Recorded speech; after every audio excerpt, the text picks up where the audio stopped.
시편 36편 7절 말씀입니다. 시편 36편 7절 한 구절 외우면 더 좋겠죠. 자, 우리 같이 봉독합니다. 하나님이여, 주의 인자심이 어찌 그리 보배로우신지요. 사람들이 주의 날개 그늘 아래에 피하나이다. 아멘. 주의 날개 그늘 아래, 두 번째 시간입니다. 룻기에 보면 베들레헴에 살던 한 가정이 모압 땅으로 이민을 가는 장면이 나옵니다. 베들레헴의 엘리멜렉, 나오미, 그리고 그 두 아들 말론, 기론, 이 네 가정이 그 땅에 흉년이 들어서 모압 땅으로 이민을 갑니다. 이민 갈 수 있죠. 그런데 이 하나님의 선민 이스라엘 백성에게 구약 성경에 그들이 범죄했을 때 하나님이 세 가지 채찍을 때리셨는데, 그들이 범죄했을 때는 첫 번째가 칼은 전쟁을 나타내고, 두 번째가 기근, 흉년을 나타내고, 세 번째가 연병, 전염병을 나타내고, 그래서 하나님은 구약 성경에 자기 백성이 잘못된 길로 갈 때 깨달아라고, 그들이 돌이키라고 전쟁을 일으켜서 그들의 죄악을 징벌하면서 돌이키라고 할 경우가 있었고, 또 기근이 들어서 경제적인 문을 닫음으로 그들에게 이제 회개하고 돌아오게 했고, 그 다음 온역, 연병이 돌게 해서 그들이 깨닫고 주님께 돌아오게 했습니다. 이 베들레헴에 기근이 들었다는 말은 그저그만 환경적인 기후 현상만으로만 해석하면 안 됩니다. 그들에게 하나님의 세 가지 징계 중에 하나인 기근, 경제적인 문제가 생겼다는 거예요. 그러면 저와 여러분의 삶도 삶의 여정에 우한질고가 오면 가장 먼저는 자신을 말씀 앞에 비추어 보는 게 필요하죠. 내가 혹 하나님께 범죄한 게 있는가? 내가 하나님 앞에 혹 잘못한 게 있는가? 먼저 자기를 살펴보는 게 가장 근본이지 않겠습니까? 그런데 이 엘리멜렉, 나오미 이 가정은 흉년이 들자마자 그 인접국가 이방 땅 모압에는 양식이 풍족하다라는 소식을 듣고 그만 생각도 안 하고 이민을 바로 떠나버립니다. 이민 가서 몇 년 정도 사냐 하면 한 10년 정도 살게 되는데, 하나님이 가만히 보니까 이 가정이 하나님이 징계를 했는데 징계를 받을 생각을 안 하고 이들이 도피해서 다른 나라로 가버리는 거예요. 아이가 잘못해서 종아리 걷어 해갖고 채찍을 때리면 잘못했습니다, 앞으로는 그런 일이 없도록 하겠습니다, 이렇게 나와야 훈계가 되고 부모의 징계의 의미가 있는데, 얘가 종아리 하나 맞았다고 방문 꽉 닫고 집을 나가버리는 거예요. 가출해버리는 거예요. 꼭 지금 엘리멜렉 이 나오미 가정이 그 꼴입니다. 하나님이 징계를 하니까 그만 문 꽉 닫아버리고 다른 나라로 가버리는 거예요. 그러면 여러분 안 됩니다. 그러면 두 번째 징계가, 첫 번째 징계를 못 깨달으면 두 번째 징계가 임하게 되죠. 그럼 여러분 그 집에 어떤 징계를 내려야 그 집이 제일 아픔을 느끼면서 깨우칠까요? 이민 간 그 집에 제일 기둥 같고 제일 그 집의 중심이 남편 엘리멜렉이 그 집의 기둥이죠. 하나님이 그 기둥을 탁 쳐버립니다. 엘리멜렉이 죽게 됩니다. 그럼 빨리 자각하고 깨달아야 되는데 못 깨달습니다. 못 깨달을 뿐 아니라 원래 고린도후서 6장에 이방인과 멍에를 매지 말라라고 했는데 그 말론과 기론을 이방 여자 룻과 오르바와 결혼까지 시킵니다. 그래서 하나님은 엘리멜렉을 먼저 치고 그래도 못 깨달으니까 그 집의 두 번째 기둥이 되는 아들 둘 말론 기론을 치게 됩니다. 그래도 못 깨달는 거예요. 그래서 풍족하게 나갔던 양식이 완전히 비어버리게 만들어서 완전히 어려운 상황도 뭐 그렇게 어려울 수가 없었죠. 그때 나오미가 룻기 1장에 하나님이 나를 치셨다 이렇게 깨달습니다. 되게 늦게 깨달습니다. 10년 정도 되어서 깨달습니다. 하나님이 나를 치셨다. 나를 나오미라고 하지 말고 마라라고 하라. 나오미는 기쁨, 즐거움의 뜻인데 마라는 쓰다, 괴롭다는 뜻이에요. 자기 인생이 너무 쓰고 괴롭게 됐다는 거예요. 자, 깨달으면 어떻게 해야 되겠어요? 돌이켜야죠. 돌이키는 걸 회개라고 하는 거죠. 그때서 깨닫고 다시 내가 베들레헴으로 돌아가야 되겠다라고 하는 거예요. 여러분, 이 엘리멜렉 나오미 가정이 모압의 날개 아래 피하러 갔어요. 근데 그 날개 아래에서는 자기들을 보호해 주는 게 아니라 남편 데려가고 아들 둘 데려가고 풍족했던 양식도 다 데려가고 그런 상황이었어요. 모압의 날개는 자기들이 피해야 될 날개가 아니었다는 것을 늦게서 깨달았던 거죠. 주의 날개가 아니었어요. 다윗이 사울 왕이 두렵다고 인접국가 가드 아기스 왕 밑으로 가서 아기스 왕의 날개 아래는 그에게 쉴 곳이 아니었습니다. 여러분, 가드 아기스 왕이라고 해요. 가드는 골리앗이 가드 사람 골리앗이에요. 가드 사람 골리앗.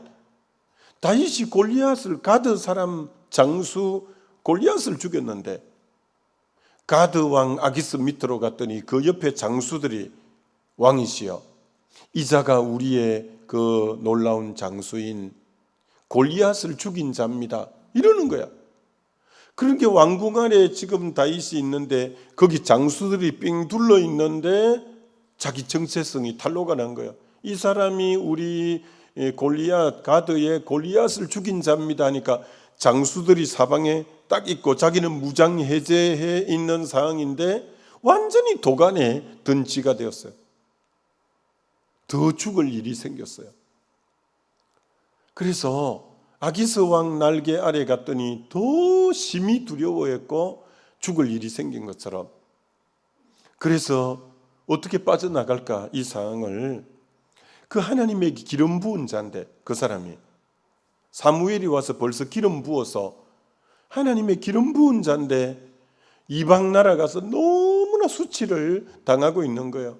그래서 미친 채 하고 수염이 있었던 모양이에요. 침을 수염에 침이 흘러내리고 그리고 10손가락을 갖고 문짝을 긁으면서 미친 채 이제 연기학과 나왔나 하여튼 뭐 연기를 그렇게 한 거예요. 그래갖고 겨우 구사일생으로 겨우 벗어났어요. 벗어나서 지은 시가 시편 63편에 내가 주의 날개를 즐거워하고 내가 주의 날개를 그리워합니다. 내가 주의 날개를 피해서 아기스 왕 날개 밑에 갔더니 이렇게 죽을 맛이 된 거예요. 여러분, 우리는 이사 갈 수 있고 이민 갈 수 있지만 항상 주님의 평강을 따라서 잘 반응해야 됩니다. 안 그러고 세상의 논리만으로 이렇게 하는 것은 옳지 않죠. 그러면 이 아기스 왕의 날개 아래가 아니라는 걸 알았다면 빨리 들어와야 되는데 사람은 참 우리 모두가 다 마찬가지 깨닫기에 더딥니다. 어디로 가냐? 모압 왕 밑으로 갑니다. 모압 왕 밑으로. 그런데 하나님이 하도 못 깨달으니까 누구를 보냈냐? 갓 선지자를 보냅니다. 갓 선지자를 보내서 유대 땅으로 들어가라 이렇게 말합니다. 유대 땅으로. 유대 땅에는 사울 왕이 존재해 있어요. 그래도 너 주의 날개 아래 있으려면 유대 땅으로 들어가라. 그래서 유대 땅으로 들어가라니까 어디로 오냐?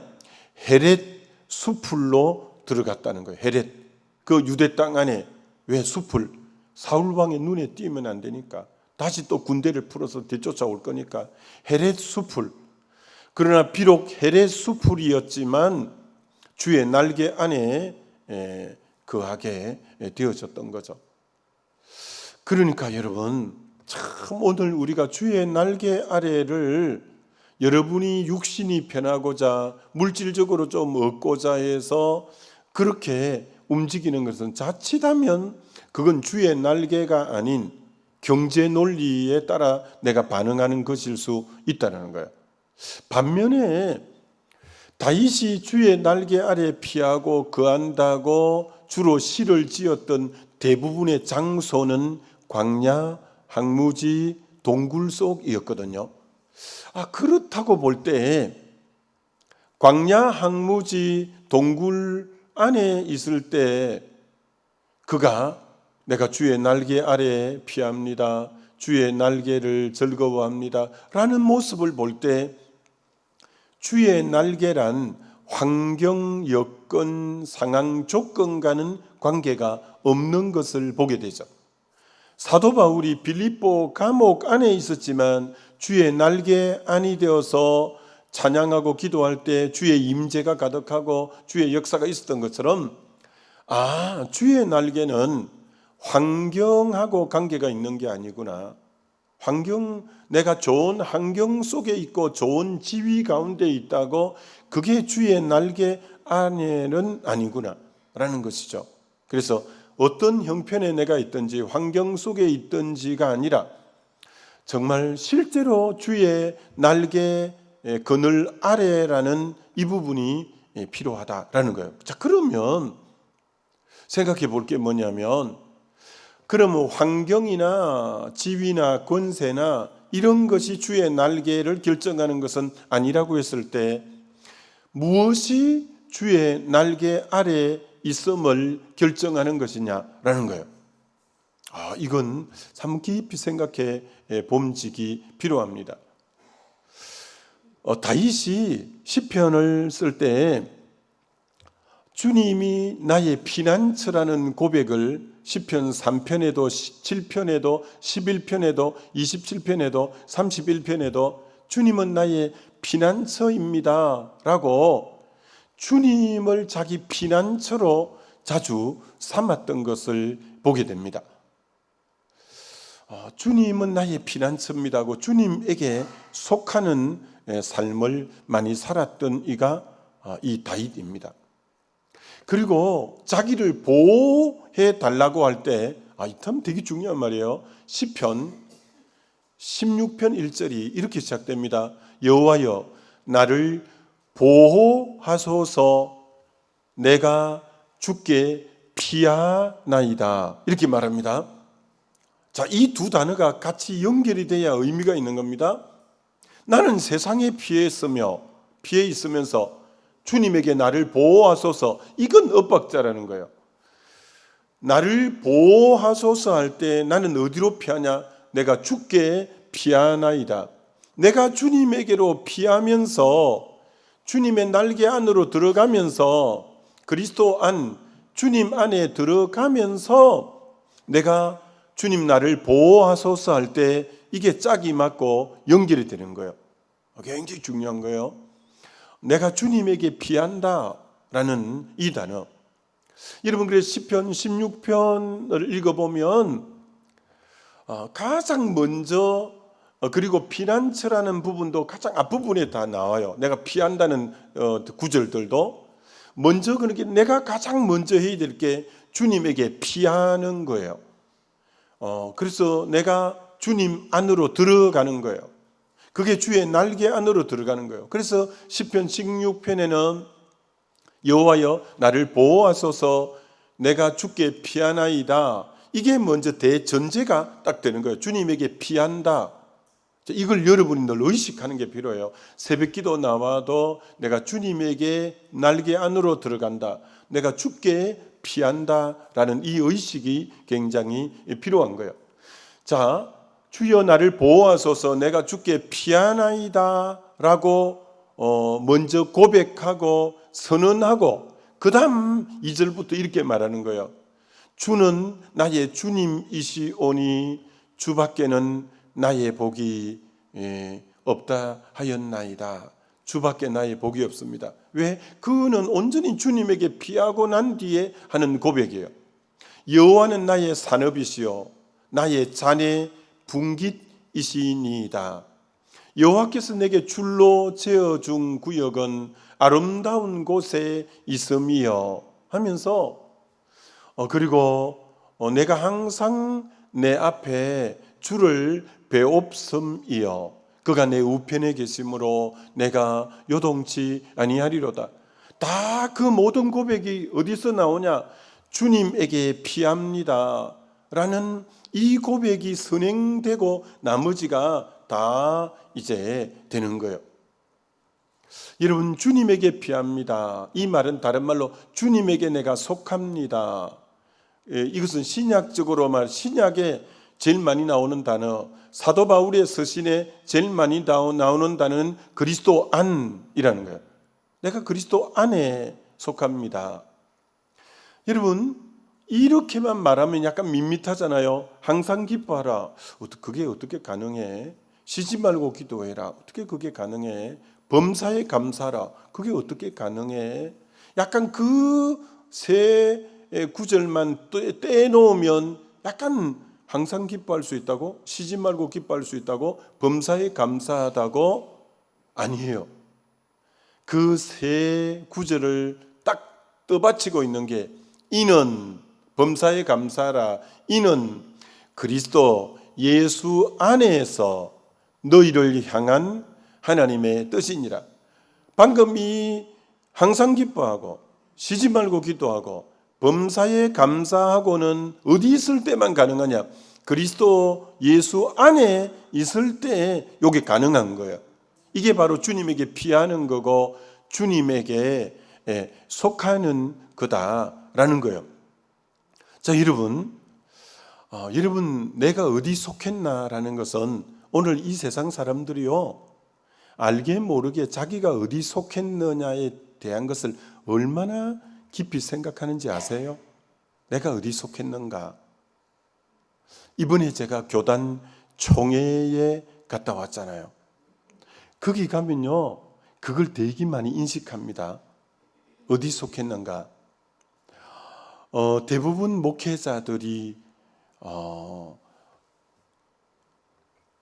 신학과 졸업생인가? 그러면 신학과 동기들끼리 거기 속했다고 자주 모여요. 기독교 교육학과 출신들은 그 교육학과 출신끼리 자주 거기 속했다고 모여요. 그리고 이제 신학과도 아니고 기독교 교육학과도 아니라 일반 대학 나와서 바로 MDV 대학원에 갔으면 그들은 신학과도 아니고 교육학과가 아니라 그만 MDV 출신이요. 그럼 MDV 출신들은 거기 속한 사람들은 점심 먹을 때 또 자기들끼리 모여요. 또 이제 뭐 역사가 오래됐으니까 신학과도 다 같이 못 모이니까 학번 동기끼리 우리 어디 모인다 해갖고 거기 속한 사람은 거기 또 다 모여요. 기독교 교육학과 그 학번에 속한 사람은 거기 모인다 이렇게 또 모여요. 어디 속한다는 걸 되게 해서 식사로 같이 갑시다. 우리 저 동기들끼리 모이게 됐다고. 이제 거기 속했다는 거예요. 이게 속함을 굉장히 강하게 생각하는 거예요. 속함을. 또 다른 속함도 있어요. 국내 선교위원회에 속한 사람들끼리 모이는 모임이 있어요. 해외 선교위원회끼리 거기 속한 사람들은 거기 속한 사람들끼리 모이는 게 있어요. 거기는 아무나 들어오지 못해요. 교회 규모가 있어야 국내 선교위원회에 들어오고 해외 선교위원회에 위원회에 들어올 수 있는 교회는 한 달에 30만 원 이상 선교비를 내는 자만이 실행위원이 되니까 그런 게 결국은 규모가 있는 교회끼리 이제 속하게 되어지는 거예요. 그래서 사람들은요, 오늘 이 땅에 살아갈 때 가만히 보면 내 속함이 어딘가를 굉장히 하고 끼리끼리 모이는 성향들이 너무 많아요. 근데 실제로 우리는 어디 속한 자인 줄 아세요? 우리가 어디 속한 자냐? 어디 속한 자냐? 제가 이제 올해 우리 장로님들이 하도 제가 휴가도 잘 안 가고 지금 이제 9년째인데도 안식년도 잘 안 하고 하니까 그러다가 빨리 죽는다고 쉬어라고 해서 그래서 올해부터 제가 죄송하지만 아직도 성지순례를 한 번도 안 갔어요. 그래서 올해부터 제발 주일 하루 끼고 성지순례라도 다녀오시라고 해갖고 제가 이제 올해 8월 달에 바울의 길, 때로는 요한의 길, 예수님의 길, 출애굽의 길, 또 하여튼 5가지 길이 있는데 요걸 5년 동안 한 번씩 요 길에 가기로 했어요. 그래서 제가 혼자 갈 수 없잖아요. 그래서 제가 갑니다. 갈 사람 여기 붙으라고 그랬더니 또 여기 속하기를 원하는 분들이 또 많이 있어요. 은평교회 목사님하고 가면 같이 가겠습니다 하는 분들이 벌써 이제 해서 그분들하고 이번에 바울의 길을 먼저 하여튼 그렇게 가기로 했는데 다들 어디 속하기를 굉장히 원하는 거예요. 그런데 그래 우리 모두는 어디 속한 자냐라는 거예요. 어디 속한 자냐라는 거예요. 여러분 고린도전서 15장이 부활장이에요. 부활장에 이렇게 말씀이 나와요. 부활의 첫 열매는 그리스도요. 부활의 첫 열매는 그리스도래요. 그럼 부활의 둘째 열매는 뭘까요? 부활의 첫 열매는 그리스도인데 부활의 두 번째 열매는 이 지금 우리 가지고 있는 이제 개정개혁에는 그리스도에게 속한 자요가 두 번째 부활은 그리스도에게 속한 자. 우리를 일컬은 뭐라고 하냐? 그리스도에게 속한 자. 영어 성경에 보면 belong to him, belong to가 뭐뭐에 속하다. 그리스도에게 속한 자. belong to Christ. 그리스도에게 속한 자. 그걸 지난 개혁 개정에는 뭐라고 개혁 한글에는 뭐라고 했냐면은 그리스도에게 붙은 자라고 했지만 그리스도에 속한 자가 더 귀한 거예요. 여러분 우리는 그리스도에게 속한 자예요. 그래서 아까 주님에게 피합니다. 주의 날개 안에 들어갑니다. 이것은 다 그리스도에게 속한 자예요. 그래서 저는 하나님이 이 그리스도에게 속했다는 것을 일찍 좀 깨닫게 해주셨어요. 그래서 아까 그 모임 속에 있으면 무슨 동기들 모임이다, 교육과 모임이다, 신학과 모임이다. 난 어디로 가야 되나? 난 어디로 가야 되지?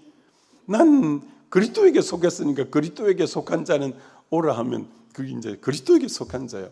여러분 우리는 절대 이 땅에 어디에 안 속한 것 때문에 위축당할 필요 없어요. 우리의 영적 정체성은 그리스도에게 속한 자인 줄 믿습니다. 그리스도에게 속한 자예요. 자, 근데 그리스도에게 속한 자는 단 하나의 전제가 있어야 속해야 돼요. 내 자에게도 속하고 그리스도에게도 속하고 둘은 못 속하게 되어 있어요. 둘은 못 속하는 거예요. 그래서 고린도전서 아까 15장 부활장에 그리스도에게 속한 자가 부활의 두 번째 열매인데 첫 번째 열매는 그리스도요. 두 번째가 그리스도에 속한 자인데 속한 자는 누가 속할 수 있냐? 그 고린도전서 15장 31절이 나는 날마다 죽노라가 그 구절에 그 장에 있는 거예요. 자아가 날마다 죽는 자만이 그리스도에게 속할 수 있어요. 그리스도 안에 들어갈 수 있으려면 내가 그리스도에게서 십자가로 나를 넘겨버려야 돼요. 이 고린도 전서가 십자가의 도는 멸망하는 자들에게는 미련하게 보이며 구원 얻는 우리에게는 하나님의 능력이라 라고 한 것처럼 십자가의 도가 그 사람에게 있어서 자아를 십자가에 못 박고 십자가 바라볼 때마다 대속의 십자가일 뿐 아니라 나도 같이 못 박힌 십자가, 나를 넘겨버린 저 십자가라고 생각하면서 자아를 십자가 앞에 날마다 나는 죽고 나를 쳐서 복종시키고 내가 그리스도와 함께 십자가에 죽은 자임을 생각할 때 나는 동시에 그리스도에게 속한 자가 되는 거예요.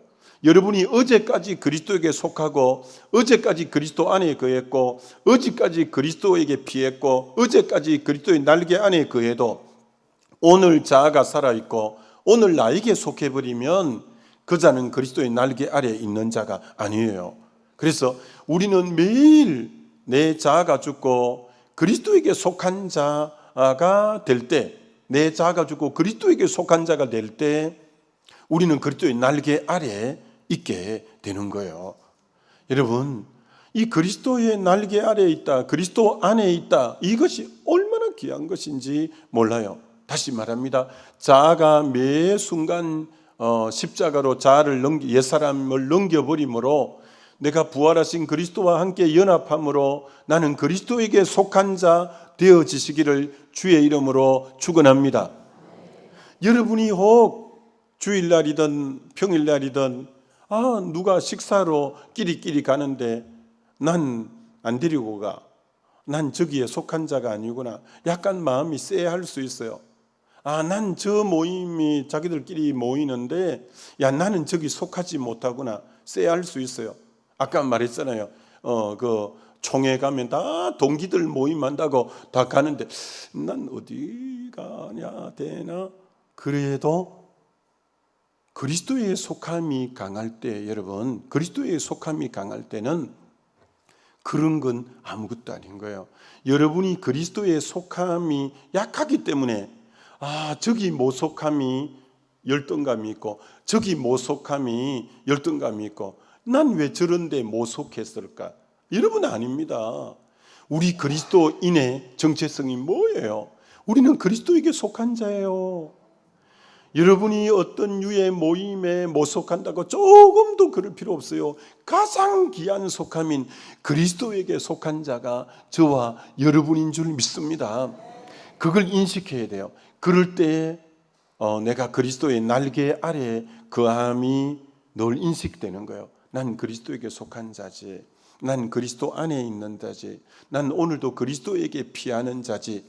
여러분, 그럴 때 어떤 환난도 어떤 풍파도 이길 수 있고 그리스도에게 속함이 가장 강한 연합이고 가장 복된 모임이고 그곳을 하나님은 주목하고 계시고 그곳에 하나님은 기름 부으시고, 여러분 그런 줄 믿습니다. 절대 여러분이 세상의 관점으로 세상은 얼마나 많은 거 구분하는지 몰라요. 무슨 학교 출신이냐, 무슨 동문이냐, 무슨 레벨이냐에 따라서 얼마나 그러지만 우리 그런 데 하나도 못 속해도 그리스도에게 속함이 주의 날개 아래에 속함이요, 그것이 필요 충분 조건을 다 채우는 줄 믿습니다. 주일날 말했잖아요. 다윗이 그리스도에게 속하자 그 날개 아래 들어오는 자들이 원통한 자, 빚진 자, 환난당한 자 400명, 600명이 그 날개 아래 들어와서 나 그 품에 좀 쉬고 싶소 하고 들어온 자들이 많고, 보아스 출생이 안 좋거든요. 이런 보아스가 베들레헴의 제일 유력한 자지만 그 어머니 라합이 기생이었잖아요. 그 어머니 라합이 기생 출신이고 그 자녀이잖아요. 그렇지만 그가 하나님에게 속하고 난 뒤에 예수님의 족보 안에도 올라갔잖아요. 루시 보아스에게서 이제 오벳을 낳고 이세를 낳고 이럴 때 이제 되는 것처럼 여러분이 세상 어디에 못 속한 것 때문에 열등의식 가지지 말아요. 그리스도에게 속함이 최상위 그룹에 속한 줄 믿습니다. 우리 주님 오실 때 그리스도에 속한 자가 들림 받거든요. 하늘나라 들림 받는데 여러분, 다른 어떤 외제차를 끌고 다닌 그 어떤 속함, 여기 또 금덩어리 많이 모은 자 속함, 이런 데가 아니라 어떤 근세 아래에 있는 그 모임이 아닌 그리스도에게 속한 그 자를 주님이 저 천성으로 데려갈 줄 믿습니다. 그래서 여러분이 그리스도에게 속했다는 걸 깊이 인식할수록, 내가 주님에게 속한 자다는 것을 인식할수록 주의 날개 그늘 아래가 실제가 되고, 나는 언제나 주님 안에 피한다, 주님에게 속했다. 그럴 때 도리어 여러분의 날개 안에 많은 사람들이 쉬기 위해서 그 날개 그늘에 도움받고자 오는 자가 많은, 여러분이 그런 자 되어지시기를 주의 이름으로 축원합니다. 아무쪼록 이 그리스도에게 우리는 속한 자다. 오늘 그래서 여러분이 가장 퀄리티가 높은 소속에 속한 자라는 것을 알고 오늘도 당당하게 기뻐하고 찬송하면서 승리하며 길 가게 되시기를 우리 주님의 이름으로 축원합니다. 우리 기도하십시다. 이 시간 기도할 때 주님 감사합니다. 내가 진짜 속할 곳에 바로 속했네요.